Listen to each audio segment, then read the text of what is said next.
Alrighty, so here's my solution to last week's modeling challenge. So what I want you to do is I'm just going to go 7 for my top-down view. I'm just going to go ahead and bring in a Bezier curve.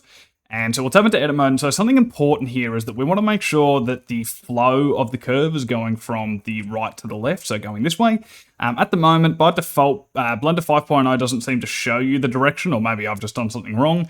But either way, once we're in edit mode, we can come down to our curve edit mode here. And it's really handy if we just enable the normals here. Sometimes the value might be set to like 0 or something really low by default. I find a value of 0.1 is good, and then you can actually see which way the curve is pointing. So at the moment, it's going from left to right, which we don't want. So I'm just going to select everything. I'm going to press W. I think for most people, if you're using left click to select, then you should be able to press right click. For me, I use right click select because I'm insane. But in my case, I'm going to use W, and we'll go ahead and switch the direction. So now we know it's flowing this way. I'm just going to grab the leftmost anchor here, and I'm going to go S, X, and 0, so I can just flatten this out. And then I want to enable our snapping down here. So this is set to increment at the moment. I'm not going to change anything else. And I'm going to grab our right anchor here. And I can just, hopefully you can see it a little bit more clearly in your version of Blender. Mine, I might need to change. But I can sort of just see the outline of like a 10 by 10 square just sitting around here, where you get the idea where the X and Y axis are. So I'm just going to grab this anchor. I'm just going to pull it up 10 units up and along the Y axis. So 10 units from the actual X axis line here. And then I'm just going to grab the leftmost handle, G, X, and I'm just going to drag this back by 5 units. And so now we're getting like this nice sort of like quarter of a circle thing. I did try to see if I could do this by like cutting up a curve circle or even a NURBS circle. I had no luck with it, so if anybody else knows how to do that to create this more efficiently, please let me know, because I couldn't figure it out. And then what we want to do is we can go ahead, go to our mesh, bring in a circle, and the design is hexagonal. So what we'll do is we'll just bring the verts down to 6, makes us an easy hexagon shape. And we'll go R, Y, and 90. And what I'm going to do is, just before we continue, I'm just going to go R, X, and 90 degrees. Just so we're not looking at it from like a top-down orthographic view, we can actually see it in 3D space, just make things a little bit easier.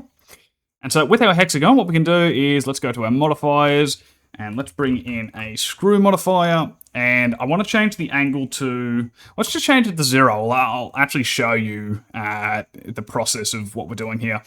And let's just increase the screw value a little bit. So this is all wrong at the moment, but we will fix this up bit by bit. So we just wanted to add some depth. The next thing we want to do is we want to get a curve modifier. And we can just, from our curve object, we can select our Bezier curve. So now you can see that screw value is forcing our object along the actual curve. But it's all rather large at the moment, so I'm just going to scale everything down just to make it a little bit smaller.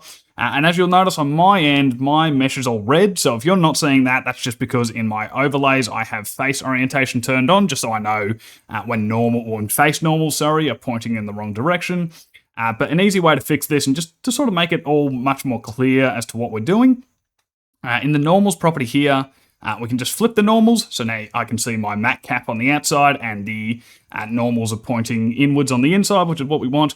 And I'm also just going to disable smooth shading for the time being, just because it's going to make it easier to see what we're actually doing to the mesh.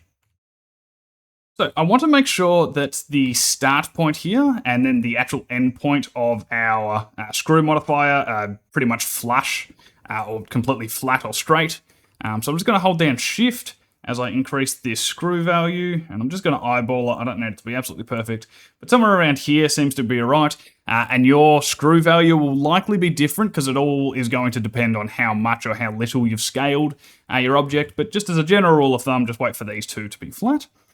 And so what we want with the design, well, actually, so there's two things here. So I actually want the top part to be flat. So what we can do is we can just tab into edit mode on our hexagon here, and we can go R, X, and 30 degrees. So now when you look at it, we've got a nice flat top for our hexagon here. But what I want with the curve design here, I actually want the top face to rotate in and around on the design and end up sitting on the back face, which is probably a little bit hard to illustrate by my terrible drawing capacity. But all we want to do is we want to rotate 180 degrees from this point down to this point here. And so we've got this angle option here. So I'm just going to type in 180 degrees. And so now you can see, so if this is our topmost edge, we could follow this the whole way around, and you'll notice it's now becoming our backmost edge.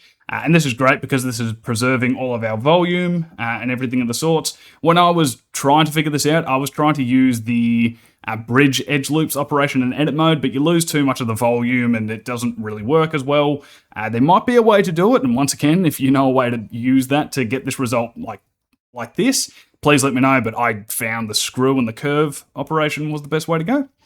And so then once you're happy with this, you can just go ahead, Control A to apply those modifiers. I'm just going to delete the Bezier curve. And then what we can do, we can just sort of drag this up a little bit. We can also turn our snapping off because we don't need that anymore. And we can go Shift and D, R, X, and 180 degrees. Because this design isn't mirrored, so we don't want this exact same. So if I just went SY, -1, that would mirror the design. So we don't want this mirrored because we don't want this curve looping back and around that way or any of the other curves. We actually want this to be like a continuous design to flow down in the opposite direction at the bottom. So we can just grab both these, we'll just move them up, we'll just bring the bottom one down a little bit, just so we can actually sort of create a bit of that handle design, like so. And then so I'm just going to grab both of these, Control J, and then using Alt Select and Alt Shift Select, I can use my loop tools and bridge, so we can just bridge these together. And to make it more of a handle, we can just grab the backs here, E to extrude, bring these out along the X-axis, F to fill in a face, I to do an inset, just so that we're creating a bit of a supporting edge at the back here. And let's go ahead, shade smooth, we'll chuck on a subdivision surface modifier, bring this up to 4. I'm just doing this in advance so we can see it all come together once we start to add in the creases. And so we can just go ahead, we can Shift and Alt Shift select, Alt and Alt Shift select, my bad, all of the edges that we need to crease up. So select all these, Shift A 0.55.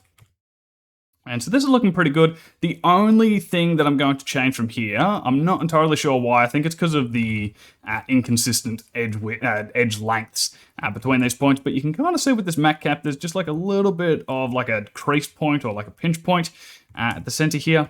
Or sort of like where the curve goes to a straight line. What we can do, I'm just going to go Control R and I'm just going to add in 10 loops. You might not need all 10, but I'd find it just sort of evens out that sort of curve and the edge lengths here to make everything a little bit more even, and it just ends up looking a lot nicer. So it looks like a little bit of a funky design just because of the curvature and the nature of it, but once you sort of break it down into its basic components with the screw and the curve, it's not that bad, and I think it looks pretty funky in the end. So, yep, there you go. That's my solution to last week's modeling challenge.